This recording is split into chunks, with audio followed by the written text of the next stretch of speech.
Like a lot of Chesterfield fans, or maybe it's just me, I love a good search on eBay for Chesterfield Football Club memorabilia from the past.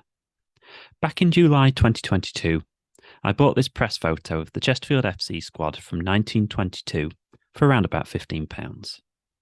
The original photo was taken at Halifax on November the 25th, 1922, the Spireites losing 2-0 in front of an estimated 10,000 crowd.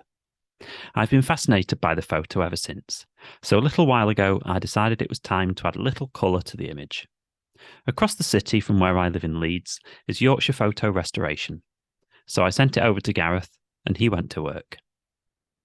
Restoring and colourising a photo is not an easy process, as black and white photos will never hide the real colour in the grain of the image. What they do is ensure the styling and colour match the era of the photo as close as possible. This could mean researching specific styles of clothes, or in this case kit, or particular buildings to make sure the colourised photo looks as true to life as possible. So without further ado, here it is.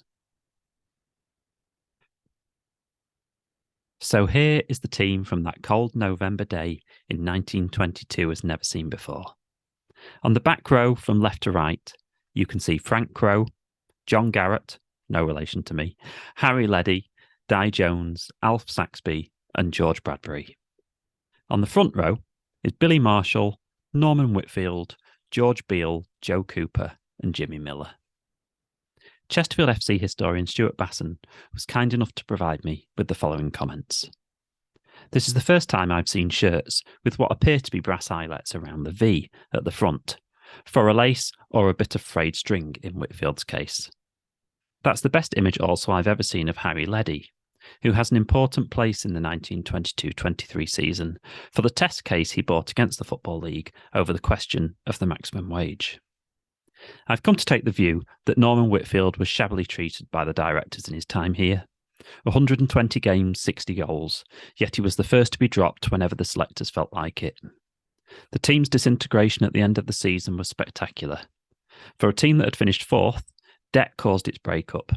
George Beale was given to Burnley in exchange for Jackie Fisher at the end of this season. Beale went to Turf Moor and set scoring records that survive until this day. Billy Marshall was a decent winger. At the end of the season, the club were keen to unload him. Having listed him at £900, they ended up accepting an offer of around £150 from Grimsby, for whom he went on to play 340 games for them as they won promotion to the First Division. Alf Saxby and Joe Cooper were local men. Cooper was a teacher at Newbold Church School at this time. He went to Notts for about £1,000 at the end of this season. Leddy went for £250 to Grimsby. Miller, who was 33, went to Bournemouth, and Crowe to Stourbridge and Garrett to Pontypridd. Only two of that 11, Saxby and Whitfield, were at the club in 1923-24.